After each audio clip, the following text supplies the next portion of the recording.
Você conhece a Quantum? Não? Então escaneie o QR Code para descobrir a chave de uma vida mais saudável, leve e quantificada. Uma coisa que eu me lembro muito bem também, você falou de Cuba, que desde 2008 não figura ali no... Eu lembro da rivalidade, né? Aquela rivalidade entre Brasil e Cuba que, vocês degladiavam. Tinha aquela... Cada ponta era uma encarada na rede, etc e tal. Eu já peguei o final dessa rivalidade. Né? Eu não peguei aquela briga que todo mundo lembra. Eu não peguei, eu assisti. Mas eu pego o final dessa rivalidade ali, e que era muito quente, os jogos contra Cuba. A gente perdeu pra Cuba aqui o Pan-Americano no Maracanãzinho, dentro do Brasil, entendeu? E os jogos sempre pegaram fogo. O que acontecia ali pra que fosse um pouco diferente? Provocação. Eu falo assim, eu acho que o sangue latino é um sangue mais quente, né? Assim, já começa por aí. Sem dúvida. E assim, eu falar, às vezes que teve, na minha geração, foi mais embates de olhares, gritar na cara, do que a briga física que já chegou na geração de antes da minha, né? É isso, a pessoa te provoca, você olha de volta, entendeu? Você encara de volta, você vibra na cara de volta. E eu acho que sempre existiu muito isso entre Brasil e Cuba, assim. Tipo, Brasil e Rússia, que é uma rivalidade muito forte. Nunca existiu essas encaradas. Brasil e Cuba sempre existiu, não sei. Se minha geração pegou o resquício daquela geração, por isso continua existindo, entendeu? Mas eram jogos muito quentes, assim. Você tem uma lembrança de um jogo... Porque claro, tem sempre os grandes jogos, você é bicampeão olímpico e tudo mais, a gente pode até cair num lugar comum, mas você teve alguma experiência de um jogo na sua vida que você falou, cara, eu tô me sentindo tão bem, parecia que tudo naquele jogo tava dando certo pra você. Você tem um jogo na sua cabeça que você se sente que estava acima dos demais? Vou ter que pensar, mas assim, você falou assim, o que eu lembrei agora foi um no italiano, que eu acho que eu fiz, tipo, sei lá, 38 pontos, sei lá, que fluía tudo muito naturalmente. Eu fiz muito ponto de ace, eu sacava viagem na época, muito bloqueio, muito ataque. E eu acho que o tie break contra a Rússia também ali, eu sabia que a gente ia ganhar e o que viesse pra mim que ia ser ponto. Mas tem, assim, eu sempre fui uma jogadora, eu falo isso nem me achando, mas eu sempre fui uma jogadora muito constante, assim. Não é que eu não jogava mal, mas eu não... Tipo assim, eu acho que as grandes jogadoras, elas não têm essas... Quedas. Sabe, as quedas muito grandes, oscilações, vão lá em cima, lá embaixo. Eu acho que as melhores jogadoras, elas mantêm um nível. Jogam um pouquinho mais pra baixo, um pouquinho mais pra cima. Eu sempre fui uma jogadora muito constante, assim. Eu acho que por isso que eu me mantive tantos anos aí, titular de seleção brasileira, aí como a principal de clube, assim. E tem jogos que eu lembro que eu joguei muito bem, outros que eu joguei pior e tal, nunca acho que eu joguei tão mal assim, talvez quando eu era muito nova eu tinha quedas muito grandes assim, depois eu fui aprendendo a manter a confiança. Mas essa coisa do nível de confiança me chama um pouco a atenção. Você falar que no tie break contra a Rússia você tinha noção de que se a bola viesse em você ia guardar. Cara, isso no mundo do esporte, que ali, o tie break que é assim, tá empatado o jogo, último set, cada ponto, não pode vale errar. muito, você não pode errar. E você ter essa confiança e essa certeza quase que tipo assim, vem em mim, que... E assim, assistindo aquele jogo, era o que transparecia de fora. Pode ser era a bola de segurança, era em você. Mas eu falo, é uma confiança construída, né? Eu acredito muito que todo mundo fala assim, nossa, é muita pressão, é muito isso, você não vai aguentar. Os melhores do mundo aguentam. Você pega no tênis, no voleibol, no futebol, a pressão existe para todos, num nível muito alto. Mas onde está a cabeça? Focada, concentrada? É naquilo, a gente não vê mais nada, entendeu? Quando a gente fala assim, flow, realmente você tá no flow, você vê, pode ter a torcida a favor, a torcida contra, que na hora que você entra em flow, é você a bola ou o adversário, mais nada, entendeu? Foda. E eu falo, e pra mim, o que eu falo que a confiança é construída? Pra mim, a confiança sempre foi construída dentro de quadra nos treinamentos. Se eu fiz o meu melhor no treinamento, se eu treinei, e eu realmente era a atleta que treinava, se eu via que alguma coisa não estava... Eu não sei se é uma coisa boa de dizer, mas eu era perfeccionista. Dizem que não é bom ser perfeccionista. Se eu visse que não estava como eu queria, eu ficava repetindo. Então, para mim, a confiança era ali no treino. Eu construí essa confiança no treino. Se eu fiz no treino, eu vou fazer no jogo. Lógico que o jogo, você fala assim, o adversário te estudou, o adversário vai te marcar. Mas eu sei fazer. Lógico que vai ter horas que é mérito deles. Eu não consegui fazer alguma coisa por mérito deles. Parabéns para eles, entendeu? Mas eu tinha confiança de que eu conseguiria fazer. Qual das duas medalhas de ouro é a mais difícil, assim, a que... É a primeira mesmo? A de mais 12? Difícil? Eu acho que a primeira foi... Nossa, não sei se é mais difícil. Eu ia falar que foi mais pressão, mas mentira, que depois de ser campeão olímpico, você se manter no topo é difícil demais.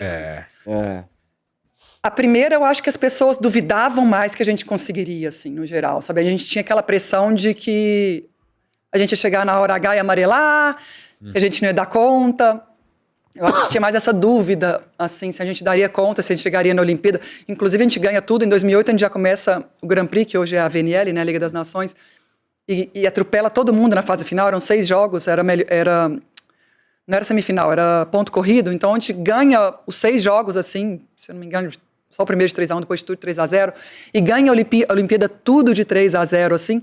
Mas antes da Olimpíada, quando a gente ganha esses 6 jogos, as pessoas falam assim, muitos, comissão técnica, imprensa, comissão técnica de outras seleções, o Brasil queimou largada, tá pronto antes da hora. A gente escutou muito isso, porque a gente ia jogar a Olimpíada depois de 20 dias, aí começar, né, um mês.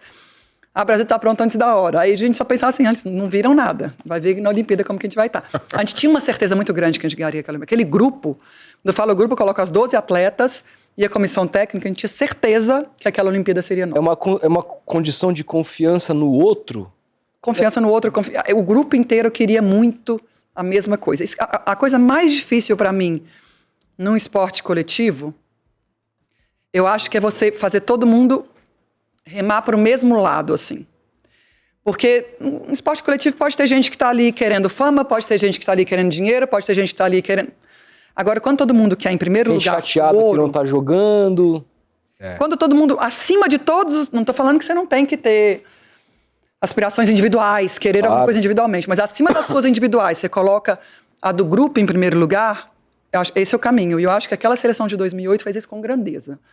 Em primeiro lugar era o ouro, e azar quem jogava, quem não jogava. Então a gente se fechou de uma maneira, se blindou de uma maneira...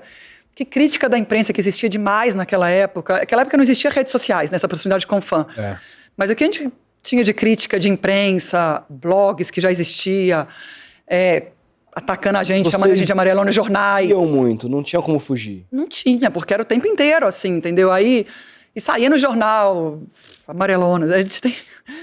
saía em todos os lugares, assim, vou falar, a gente não recebia... O fã faz você ter essa proximidade, você ser o melhor do mundo e o pior do mundo em questão de um dia. Isso não existia, né? Mas de imprensa, de, teoricamente, os entendedores do voleibol, existia demais. Mas a gente se blindou de uma maneira e a gente tinha tanta certeza que nada entrava ali. Aí, 2012, já foi um ciclo completamente diferente. Um ciclo que eu acho que o Zé Roberto, não tenho certeza, que o Zé tinha medo da gente se acomodar, a gente não querer treinar igual a gente treinou antes, a gente não querer... tanto ouro igual a gente queria antes, então o Zé foi um carrasco naquele ciclo ali, no carrasco mesmo, assim, e a gente se distanciou. Acho que a gente quebrou a unidade ali. A gente chegou na Olimpíada quebrado sem perceber que estava quebrado. Então era meio que atletas e comissão técnica. Como assim, o grupo rachado, você fala? Eu falo rachado assim, e sem percebido, mas assim, parecia que as atletas estavam, se a gente perdesse seria culpa das atletas, e a comissão técnica ali do outro lado. Era a sensação que eu tinha... Ganhou, eles ganharam. Perdeu, foi nós que perdemos. Caramba. Mas até que a gente vai no fundo do poço ali, que é o jogo da Coreia, que a gente perde de 3-0 e quase desclassifica, né? Igual o jogo da Rússia é um jogo histórico, o jogo da Coreia também é um jogo histórico, aquela derrota de 3-0. E ali o Zé, né, a gente reuniu, a Fabi reuniu com o Zé, primeiro reuniu eu, Fabizinha e Fabiana, depois a Fabi reúne com o Zé, e depois o Zé faz uma reunião com o grupo inteiro. E ali o Zé se colocou a gente como seres humanos e ele também, todo mundo no mesmo barco, e enumerou a qualidade de cada atleta como pessoa, não como atleta, de cada pessoa ali, vamos falar. Ele colocou a gente em roda, você está aqui por isso, sinceramente como ser humano. E ali a gente percebeu que a gente estava todo mundo no mesmo barco, que não tinha nada disso, são eles e a gente. Aí a gente voltou àquela unidade de 2008.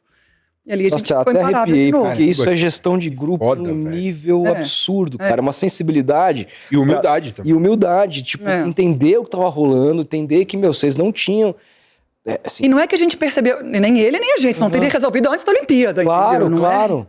Então, assim, eu falo, gestão de grupo não é uma coisa fácil, é uma coisa construída também, e tem as lideranças dentro do grupo que ajudam a comissão técnica, e tem que ter umidade de todos os lados. Então, eu falo assim, ali foi realmente...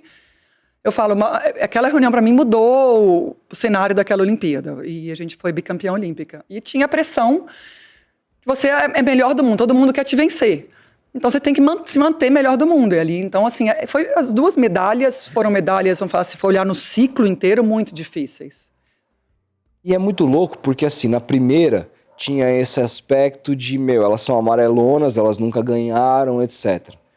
E no segundo, quando vocês perdem, também era diferente. Era a gente se achar, não tá ganhando Então, porque se acham as melhores. Mas quando perde, também a gente fala, eu acho que esse ano não vai. Perdeu de 3 da Coreia, então vocês voltam para um lugar de dúvida. E parece que vocês gostavam de responder. É dúvida?